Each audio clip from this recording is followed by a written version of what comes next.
Alrighty, sounds of summer. Let's get into it straight away. It's a little 2-hour sprint today. We've got the new ball coming up with Tom Morris and Bharat Sundaresan. That'll be 8 o'clock Sydney time, 7 o'clock up there in Queensland time. So Michael Carayannis and Jimmy Smith, the boys of summer, SEN 1170 AM, SENQ 693 AM. Breakfast powered by Kubota. Take on any job with Kubota's range of tractors, mowers and utility vehicles. So coming up this hour, we've got the West Tigers review very shortly, but also Simon Kadich. So already people sending in questions. Question for Simon here. Who's that coming from? Rob. So, yes, if you've got a question for Simon Kadich, we'll get to as many of those. We've got a few questions ourselves, but we'll get to as many of those as we possibly can. Jimmy and MC in the West Tigers preview, can you touch on how history may repeat itself at Concord with a new Big Three emerging under the same manager? Says Andrew from Manly Weather. The Big Three. So, what are we talking? Luai, Galvin and... Buller. So Buller and Galvin, Buller looks like he's now going to be managed by Isaac Moses, a shift in that, who's the same manager as Lockie Galvin. I'm not sure who the third is. Jerome Luai? No, he's not managed by the same manager. No. Who's the other big... And if it's Talon De Silva, he's not managed by that either, so I'm not sure. Okay. The third player. Let us know who you think that third player is. Yes, Andrew from Please. Manly Weather. Morning, Woke Jimmy and Rickio's mate. You're on I don't mind that. You're on the glass Barbie. What's that mean? Any ideas? Sharkies. It doesn't sound positive. It means you're on the pipe, which is a much beloved phrase here at the breakfast program. Leave the cricket the way it is. Fair income. Stay in your lane, fellas. Jimmy being woke and Mick bagging the Tigers every chance he gets. That's from Maggot Bag from Hay in New South Wales. It's a good segue, Jimmy, because there might be some bagging. Trindle got the try, stepping through the middle, and the Sharks are leading 56-6. I want to say it's an ugly season, West Tigers. It's been an ugly 5 seasons, and it's not getting any better. Samuelafinu, the Manly Junior, who come up with a big play, has stolen ambitions from Manly for the top 4, and the West Tigers with a dramatic victory at Leichhardt Oval. Final act of 2024 will be Charlie Staines scoring a good team try for the West Tigers. Tigers 26. And unfortunately for the home crowd here at Campbelltown Sports Stadium, it is a third consecutive wooden spoon for the West Tigers.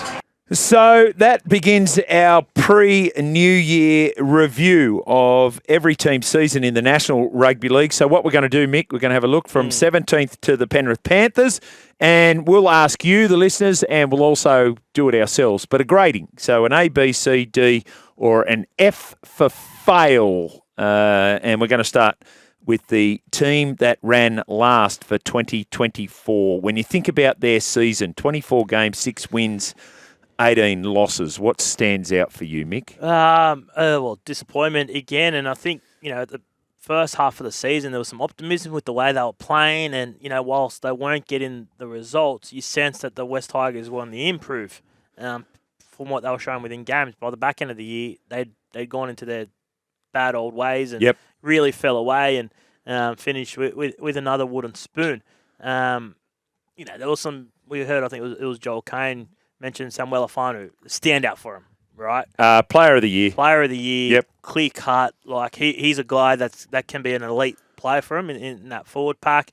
You got Fanoi Pole, who I really like, who they've re-signed as well. I think he's a guy that's, can be a cornerstone of that forward pack, and they're both young and on the way up. But, yeah, I'm going to say the West Tigers overall 2024 was another disappointing season. Do we find any positive in 2022, 4 wins, 20 losses? 2023, 4 wins, 20 losses. They get to 6 wins. They still get the wooden spoon. And it was the big thing for me, first year in charge fully for Benji Marshall. They were better. Right. Yep. They were better in 2024, but only slightly. And I don't think at the midpoint of the year, you could have said, okay, you can see the drastic improvements in the West Tigers, right? I thought they significantly improved. They started the year much better than they finished the year, right? In terms of their style of play and their competitiveness, but they fell in the back half of the year again. They had the bye round 1 and they won 2 of their first 3. Yeah. So they were 3 out of 4 essentially on the table. So, this is where we start thinking about it. But then you go to this. They scored 463 points and they gave up 750. Parramatta gave up 716, so we'll get to them Wednesday. Yeah. But beyond that, they were the worst defensive team by a mile in the league. And their strength was supposed to be their forward pack. When you sat down and broke down the West Tigers lineup, when you looked at that forward pack last season and you go, okay, that's a competitive forward pack, but some of their big names failed to fire. We've seen Isaiah Papali'i leave the club. John Bateman situation is ongoing. Yes. He won't be back. He won't play another game for the Tigers. You play could confidently say. He won't play for the West Tigers, but that was a situation in the back half of the year, which was a distraction. You've got this David Clemmer situation as well, where I think he's got to play 15 games next season for it to tick Origin. over. Was it? No, that's Christian Welsh. That's Christian Welsh. Sorry, yeah. Okay. So it's so Welsh has a similar clause. I think Welsh He's has to got play 20 games. Yeah. Or 2 Origins for that 2026 deal. So Clemmer, I think it's 15 right. for 2026. If Clemmer's fully fit, he'll play 15 games 2025. If they want him to be there in 26. Don't get old Josiah Pahulu on me. Or yes, or okay. Kirk Reynoldsson and the like, So that's the interesting thing with those clauses. If they don't feel like Clemmer won't be there or shouldn't be there in 26, do they not play him? And I think that's the situation that we're going to have to look at. I know there's a lot of new players coming, and that's part of the thing that's going to give optimism to the West Tigers. Here's my concern: that outside of Adam Dewey, who played only 7 games, that all of your really important players were pretty much healthy throughout the court. Jareem Bullock played 21 games. Lockie Galvin played 21 games. He missed 2 with suspension. Dave Clement played 20. Appy Coruscant played 22. Fanua Pole played 23. Alex Seyfarth played 23. Charlie Staines. Stefano Utoikamanu played 24. Yeah. Like your important players, they all played games. Yeah.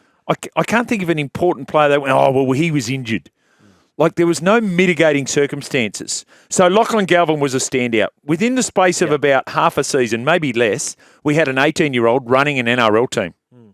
And that was evident on game day. Yeah. It was his side. And he probably kicked a bit faster than they thought as well, which is obviously a positive thing for them. But, when we're looking forward, there's one name we haven't mentioned yet. That's Jerome Luai. And before we look forward, Mick, I want to look at Benji Marshall. Yep. So, we know that he is ultra competitive, right? We actually know that on a psychographical testing. The work-life balance thing.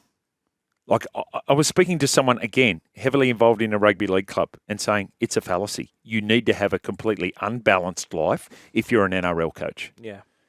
How long does he maintain what he's trying to maintain from a home front, or does he go all in on, no, well, hang on, I am competitive, I want to win, and this is what I'm going to have to do? Yeah, he's got to go all.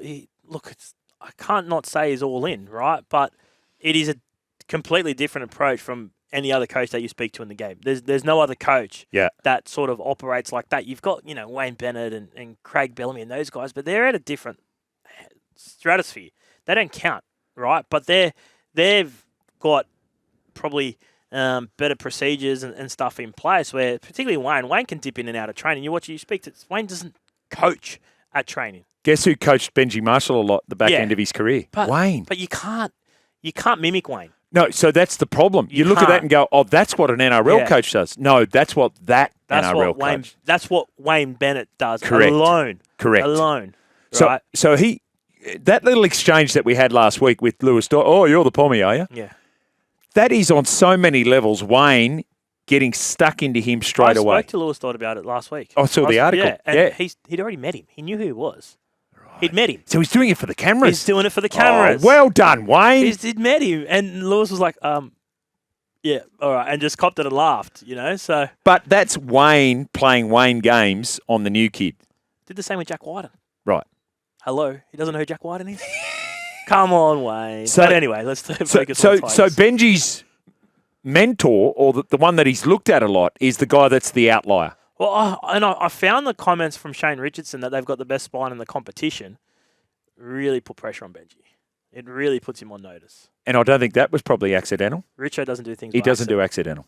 No. He doesn't do things by accident. So that's really put the pressure on Benji Marshall heading into next year. And here's the other one, and I know it probably happens all the time at clubs, only we hear about it at the West Tigers, the breach notices for players not turning up. And one of them was Latu Fainu, whose footy at the back end of the year was really good. Yeah. Brother of Samuela, who's a key component, and brother of Sione, who has now been given a contract. So Benji really likes Latu too. Thinks he's a good player. Yeah, thinks he can be a really, really good NRL player.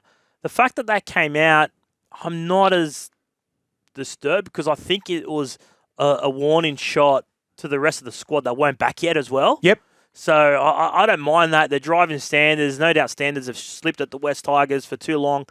So I actually don't mind that play. From whether the players are unhappy, well, they haven't performed. So they've got no right to complain because performances just haven't been up to standard. Yeah. And just going back to the Benji Marshall one, right, and talking about, like, this is a unique type of individual that becomes an NRL coach, right? We understand that. We've talked about Wayne, but we understand that.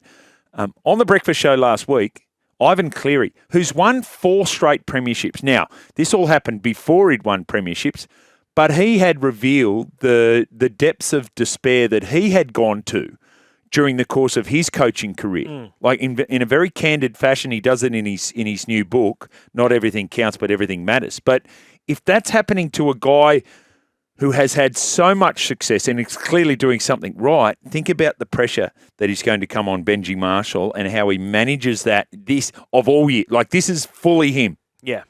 He's got the players that he wanted. He's got the imports that he wanted. They're in key positions. They made changes to their coaching staff as well. It's now or never. Brett Hodgson's in, Robbie Farah's out. So there's some guys in there. You know, he hired John Morris, Chris Hynington's still there. So that, you know, everything that's now put in place has Benji's fingerprints all over it. Absolutely. So, yes, here's the good news. Jerome Luai's turning up. Terrell May is a big pickup. Sania Taruva, Royce Hunt, Jack Bird, Jarrell Skelton. So they've improved the quality of their squad undoubtedly. No doubt. Stefano out, Papali'i out. I think, you know, they're going to be significant losses. Papali'i didn't get to the heights that we saw him reach at Parramatta, but I think he'll be among the best players in the competition again next season at Penrith. But Jerome Luai is a game changer for the Tigers, not just on the field, but what he can do off the field. What he brings at training, the competitiveness, the confidence, the swagger, everything that comes with Jerome. I think it's a perfect fit. And West Tigers fans would have been sitting there last season watching him run aside without Nathan Cleary and go, okay. Because that was the question marks around Jerome, right? Not his ability, but his ability to run a club, run aside. And he did that. Obviously, there was a lot better players in and around him there, but you know, he took control of that Penrith side and really showed why he could be a marquee man. What was your grading for the West Tigers for 2024? F? Yeah, I've got an F. You have to. You can't. You look at some of the expectation around him. I don't think anyone had him, top 10 or anything like that. But the fact that they walk away with another wooden spoon is a fail. Kills me to say this, but as a Tigers supporter, I have to agree with everything you've said about our review. Benji has half a season to succeed, says Tiger Davo. I don't agree with that. I think he'll have the full season. But it's a crucial one, no doubt about it. What's an acceptable improvement for the Tigers for 2025? I think if they get top 12, I think that's a pass.